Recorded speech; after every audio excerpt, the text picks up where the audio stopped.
2019년도도 이제 한 달 남짓 남았습니다. 2019년도를 시작하면서 올해는 성경 1독을 하리라 마음 먹고 계획했던 분들 한 달 안에 끝마치셔야 합니다. 그런데 성경 1독도 중요하지만 우리가 성경을 왜 읽느냐도 중요합니다. 성경책이, 성경 말씀이 과연 우리에게 말하려고 하는 것이 무엇인가? 우리가 그 큰 주제를 알고 있어야 되겠죠. 하나님께서 성경을 우리에게 주신 이유는 경제 문제, 윤리 문제, 철학 문제, 도덕 문제를 해결하기 위한 것이 목적이 아닙니다. 성경을 우리에게 주신 이유는 우리가 어떻게 하나님께 갈 수 있는가? 구원의 문제를 해결해 주시기 위해 주신 것입니다. 세상의 모든 종교는 자기의 신에게 갈 수 있는, 신에게 나아가기 위한 여러 가지 방편들을 강구해 내었습니다. 자, 어떻게 우리가 신에게 나아가서 신이 주는 복과 위로를 얻을 수 있겠는가? 그것이 모든 종교가 가지고 있는 가장 큰 관심사입니다. 오늘 우리는요, 하나님 앞에 나아가는데 우리가 어떻게 거룩하신 하나님 앞에 죄인된 우리가 나아갈 수 있겠는가? 그래서 어떻게 하나님께서 우리에게 주시는 복과 은혜를 우리가 받을 수 있겠는가? 사실 그것이 우리의 삶에 있어서 가장 중요한 질문입니다.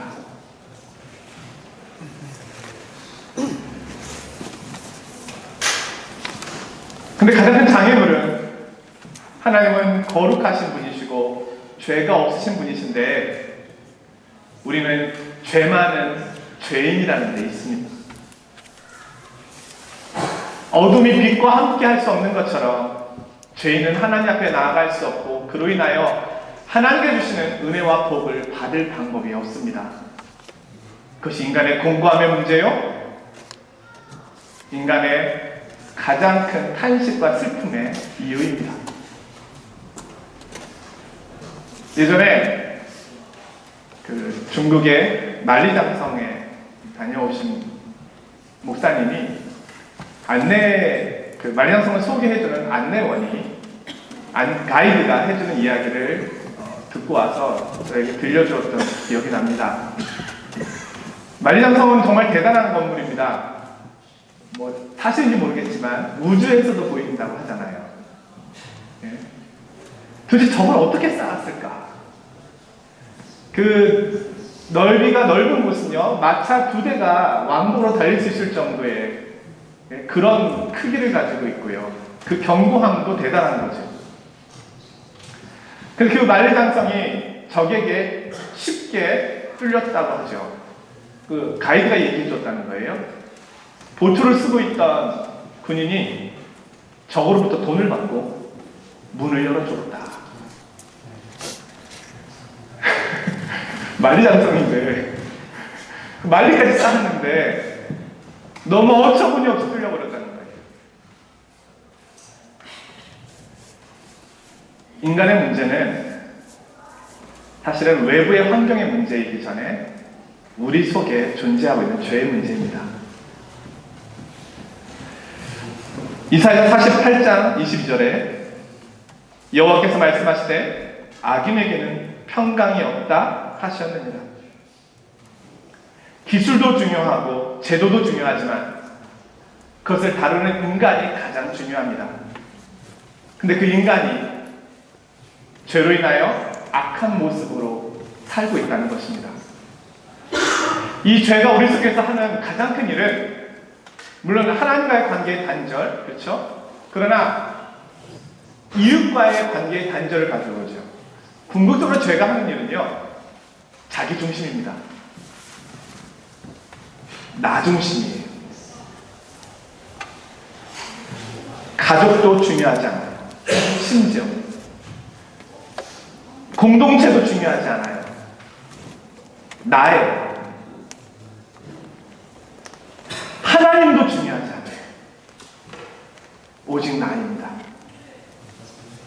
죄가 하는 일입니다. 그래서 그 죄가 나는 결과가 무엇입니까? 성경은 말하기를 죄의 값은 사망이다. 죽음의 열매가 그가 있는 공간에 늘 맺혀지는 것입니다. 성경은 우리의 평화를 깨뜨리는 힘이 외부에 있다고 말하기 전에 우리 속에 있다고 말합니다. 바울 사도는 로마서 7장에서 내가 원하는 바 선은 행하지 못하고 원치 않는 바 악은 행하는 거다. 만일 내가 원하지 아니하는 그것을 하면 이를 행하는 자는 내가 아니요 내 속에 거하는 죄니라.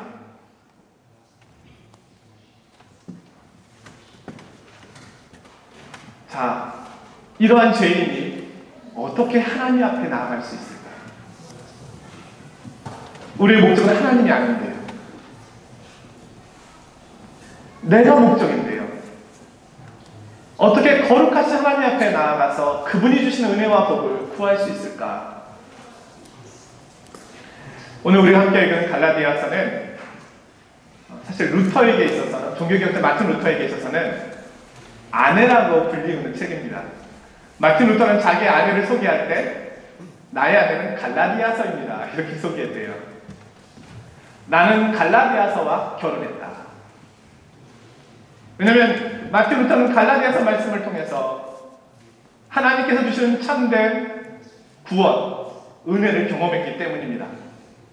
그리고 참된 자유를 경험했기 때문입니다. 오늘 우리가 읽은 구절은 한 구절이지만 사실 이 구절 안에 우리가 어떻게 하나님 앞에 나아갈 수 있는지, 그리고 하나님께서 우리에게 주시는 복과 은혜를 어떻게 받을 수 있는지, 그 내용이 사실 가장 잘 요약되어 있는 본문 중에 하나입니다. 예수 그리스도의 십자가가 과연 우리에게 어떻게 하나님 앞에 나아갈 수 있도록 일을 하셨는가, 그것을 말씀해 주고 있는 내용입니다. 결론적으로 말하면 우리가 하나님 앞에 나아갈 수 있는 유일한 방법은 예수 그리스도 때문이라는 것입니다. 우리는 그리스도 때문에, 아니 그리스도만으로, 그리스도이면 충분하다, 그분만으로 우리는 하나님 앞에 나아갈 수 있다. 자, 그렇다면 왜 그리스도만이 우리를 하나님 앞에 나아가도록 할 수 있을까요? 왜 다른 것은 할 수 없을까요? 그리스도가 도대체 어떤 방식으로 우리를 하나님께로 인도하실까요? 그리스도께서 어떠한 방식으로 우리의 죄의 문제를 해결하실까요? 그리스도께서 어떤 방식으로 죄인들 우리를 의인이 되게 하실까요? 그 내용을 잠시 보려고 합니다. 먼저 그리스도의 십자가는 죄인된 우리를 죽임으로써 시작합니다. 오늘 성경에서 바울 사도는 말합니다. 내가 그리스도와 함께 십자가에 못 박혔나니. 자, 우리가 예배드리는 루터교회 여기에도 이 십자가가 있잖아요. 맨 앞에 예수님께서 못 박혀 계신 십자가. 네, 그리스도의 희생의 상징이죠. 자, 십자가에 주님이 못 박히셨습니다. 근데 바울은요, 그것을 이렇게 해석하는 거예요. 그리스도께서 못 박히셨는데 그때 나도 함께 못 박혔다. 여러분, 그리스도께서 박혀 계신 저 십자가에 나도 함께 못 박혔다는 것입니다.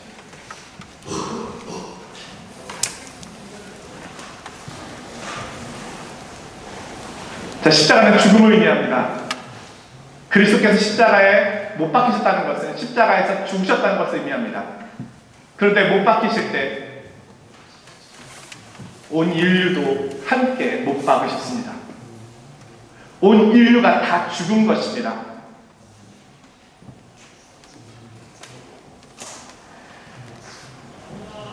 자, 우리가 그리스도를 알기 전에 우리는 하나님께 대하여 죽은 자였습니다. 살아있는 것처럼 보이지만 영적으로는 죽은 자였습니다. 영적으로 죽은 자의 특징이 무엇입니까? 하나님과 상관없이 산다는 것입니다. 내게 생명 주신 하나님 찬양하지 못합니다. 내게 생명 주신 하나님을 위하여 살지 못합니다. 그분을 알지도 못합니다. 그분의 말씀 들을 수도 없습니다. 그분과 나는 상관이 없습니다. 이것이 영적으로 죽은 자입니다. 근데 이러한 영적으로 죽은 우리를 십자가에서 주님께서 함께 다시 죽으십니다. 영적으로 죽은 우리라고 하는 것은 옛사람을 말합니다. 하나님을 알지 못했던 우리의 옛사람을 주님께서 함께 십자가에 못 박으셨습니다. 베드로전서 2장 24절에 보면 친히 나무에 달려 그 몸으로 우리 죄를 담당하셨으니 이는 우리로 죄에 대하여 죽고 의에 대하여 살게 하려 하심이라. 그리스도께서는 십자가에서 자신만이 죽으신 것이 아니라 우리의 옛사람을 함께 죽이고 계셨던 것입니다. 우리의 죄의 문제를 해결하고 계셨던 거예요. 바울 사도는 율법으로는 흠이 없는 사람이었습니다. 세상에서 자기의 의를 자랑하며 살았던 인물이었습니다. 그런데 그가 십자가를 통하여 자신이 죽은 자임을 보게 되었습니다.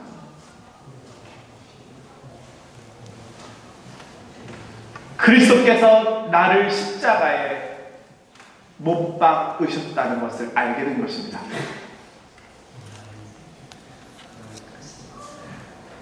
자, 성경은 우리의 죄의 무게가 죽음의 무게라고 말합니다. 우리는 죄에 대해서 생각하기를 남에게 해를 입히거나 나쁜 행위를 하는 도덕적인 문제로 접근합니다. 그러나 성경은 그 이상을 이야기해주고 있습니다. 우리의 죄의 문제는 그 정도가 아닙니다. 하나님을 대적하며 살고 있는 것이고 그 죄에 대한 책임의 결과는 하나님의 무서운 심판과 죽음이라고 말합니다. 주님께서 그 죽음의 문제를 십자가에 못 박고 계셨던 것입니다. 자, 두 번째로 주님의 십자가는 이제는 우리와 함께 죽으셨지만 이제 동시에 우리를 살리시는 일을 하십니다. 오늘 성경은 말씀합니다. 그런즉 이제 내가 산 것이 아니요 오직 내 안에 예수께서 사신 것이라. 자, 십자가에서 우리의 옛자는 죽었습니다. 근데 그것은 끝이 아닙니다. 새로운 자아가 살아나기 시작합니다. 그리스도의 생명이 우리에게 부어지게 되는 것입니다. 그리스도의 부활과 함께.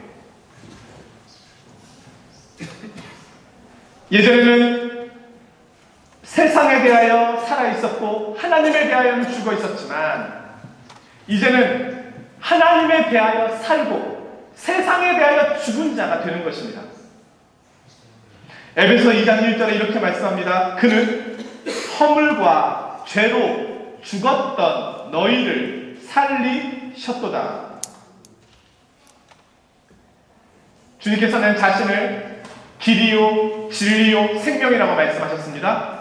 그리고 나는 생명의 떡이니 나를 먹는 자는, 나는 생명의 물이니 나를 마시는 자는 영원히 줄이지 않을 것이고 목마르지 않을 것이라고 말씀하셨습니다.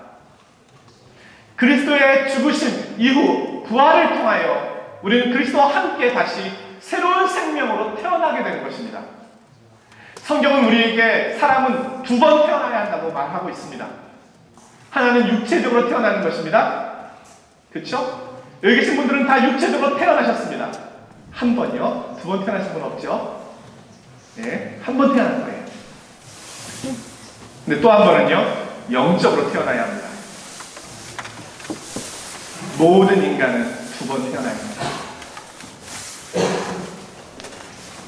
이것을 주님께서는 거듭남이라고 말씀하셨습니다. 너희가 거듭나야 하느니라. 그것을 이상하게 여기지 말아라.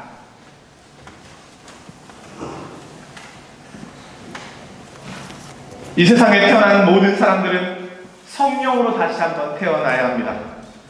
그래야 하나님 나라를 볼 수 있습니다. 자, 그래서 이 십자가는 우리와 그리스도와 연합되어 있음을 의미하고 말씀하고 있습니다. 우리는 그리스도와 함께 있는 것입니다.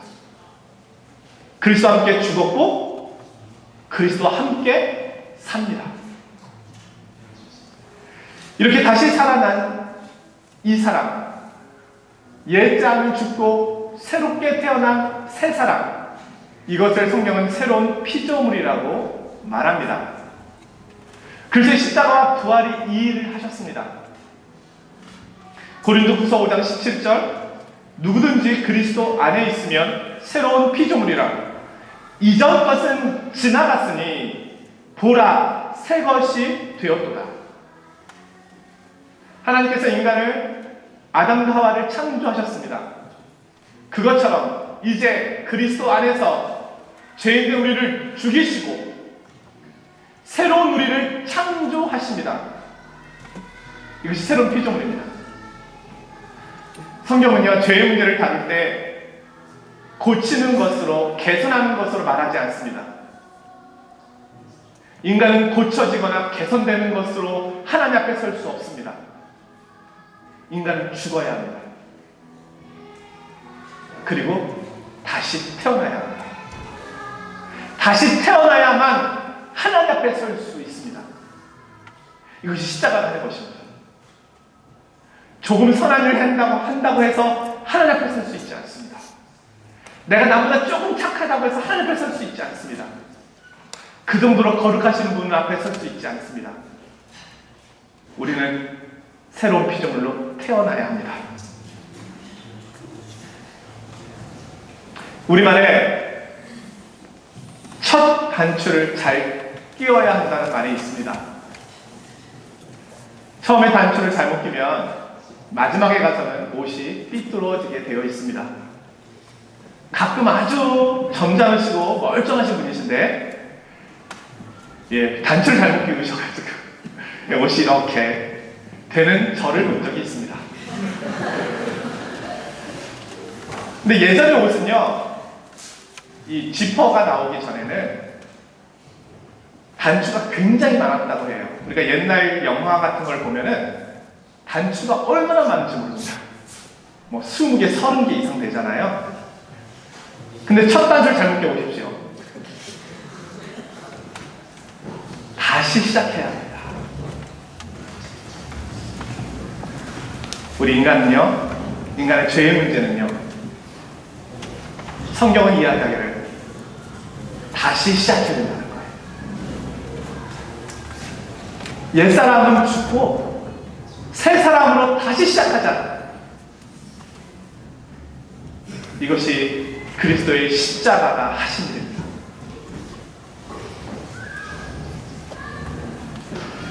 자, 세 번째로, 그러면 그리스도의 십자가가 하신 이 일이 어떻게 내 것이 될 수 있을까요?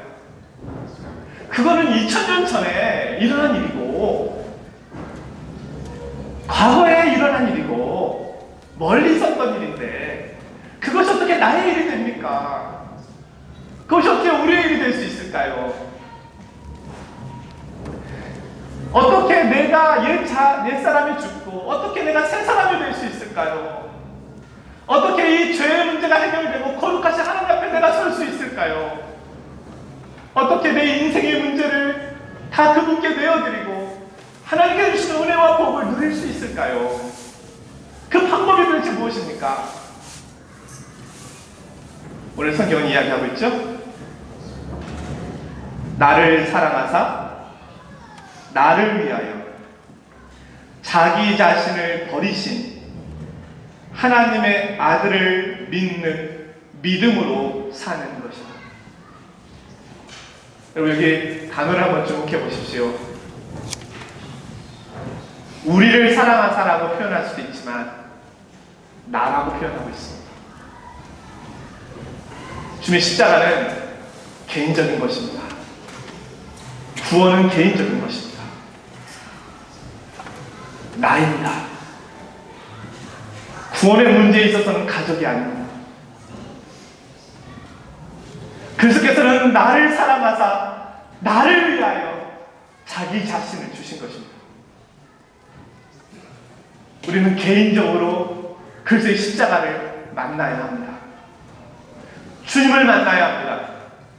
어머니의 신앙으로, 아버지의 신앙으로, 3대째 예수님을 믿는 가정의 신앙으로 만나는 것이 아니라 내가 직접 주님의 십자가를 만나야 합니다. 그런데 이분을요, 어떻게 만납니까? 믿음으로 사는 것이다. 믿음입니다.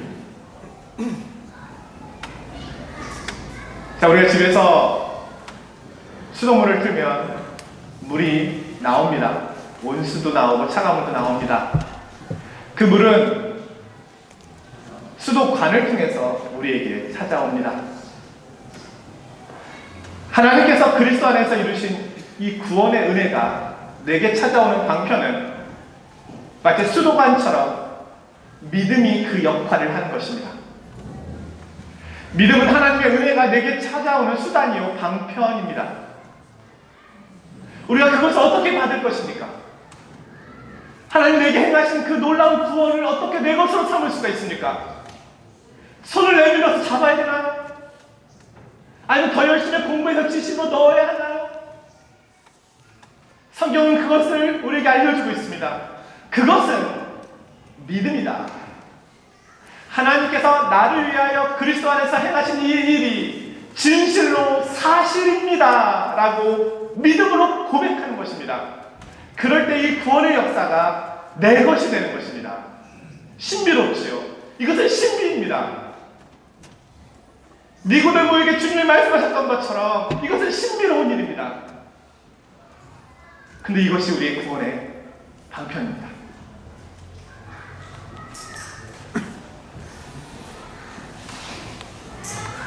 예수 그리스도께서는 하나님께로 우리가 나아가는 새롭고 산 길을 열어주셨습니다.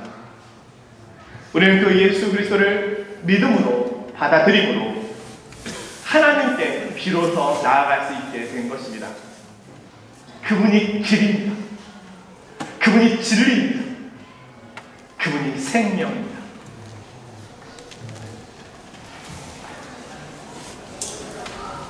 다른 길은 없습니다. 다른 방법으로 하나님께 나아갈 수 있는 길은 없습니다. 오직 한 길, 오직 예수 그리스도입니다. 그리고 오직 믿음입니다. 자, 마지막으로 또 한 가지 기억을 해야 하겠습니다. 그것은 그리스도께서 십자가에서 나를 죽이시고 부활을 통하여 나를 새롭게 살게 하시고 새로운 피조물 되게 하신 것, 이것은 이제 시작이라는 것입니다. 이것은 끝이 아닙니다.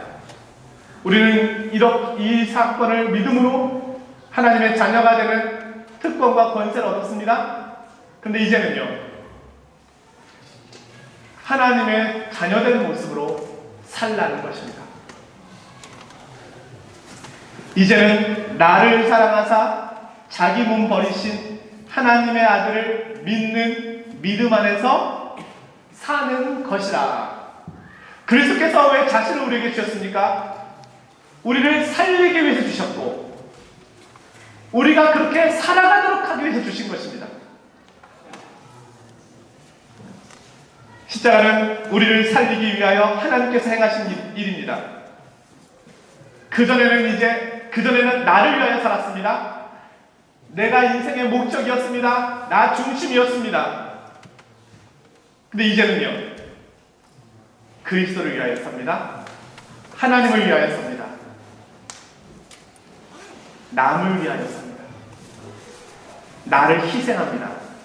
그리스도께서 자신을 희생하신 것처럼 나도 그리스도를 위하여 나 자신을 희생합니다.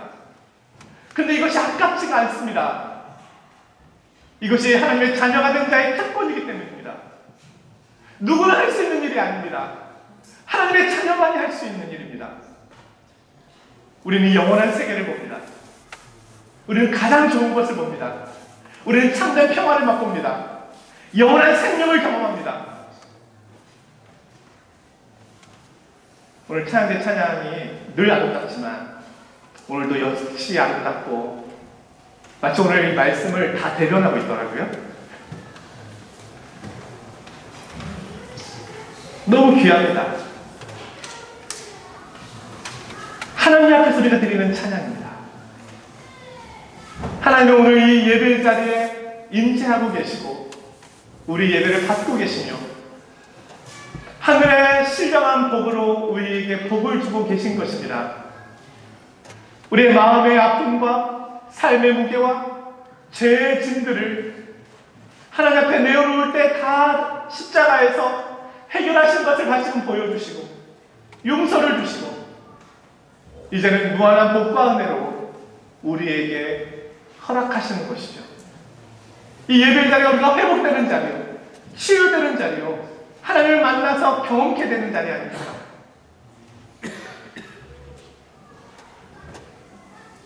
찬송가 436장은 나 이제 주님의 새 생명 얻은 몸이라는 찬양입니다. 이 찬양을 이호운 목사님이 지으셨는데요. 이분이 부름받아 나선 이 몸이라고 하는 찬양도 함께 지으신 분입니다. 이 찬양의 가사가 이러합니다.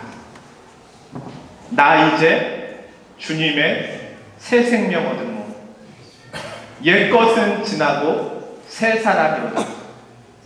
그 생명 내 맘에 강같이 흐르고 그 사랑 내게서 해같이 빛난다. 영생을 맛보며 주 안에 살리라. 오늘도 내일도 주 함께 살리라.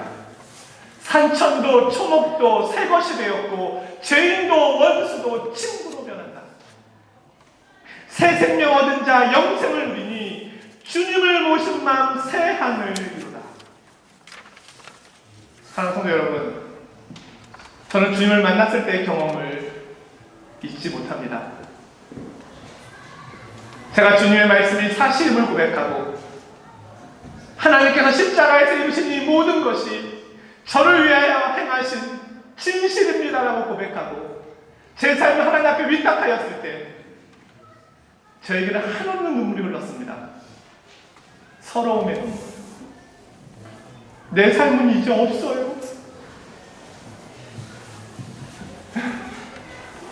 저는 이제 로봇으로 하나님의 로봇가 되기로 결정했어요. 그 서러움이 얼마나 컸는지 모릅니다. 정말 엉엉 울었습니다. 기쁠 줄 알았는데 서럽더라고요. 그런데 눈물이 어느 정도 멈춰갈 때쯤 제 마음에 평안이 밀려오기 시작하는데 세상에 이런 평안이 있었는가?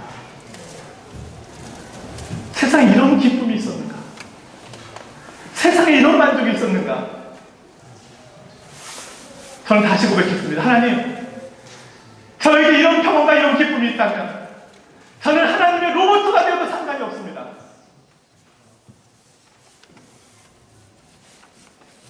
근데 저는 로봇가 아닙니다. 저는 자유자입니다. 죄로부터 자유, 죽음으로부터의 자유, 세상으로부터의 자유, 심판으로부터의 자유, 어둠의 영으로부터의 자유. 그리고 나서 교회 예배당을 나왔을 때 꽃들과 나무들이 노래하는 소리가 들렸습니다. 임찬아, 하나님을 찬양하고 있어. 늘 보았던 나무들, 늘 지나가던 참새들이었는데 세상이 달라졌습니다. 이런 세상입니다. 모든 마음으로 하나님을 찬양하고 있었는데 나는 그렇게 하지 못했구나.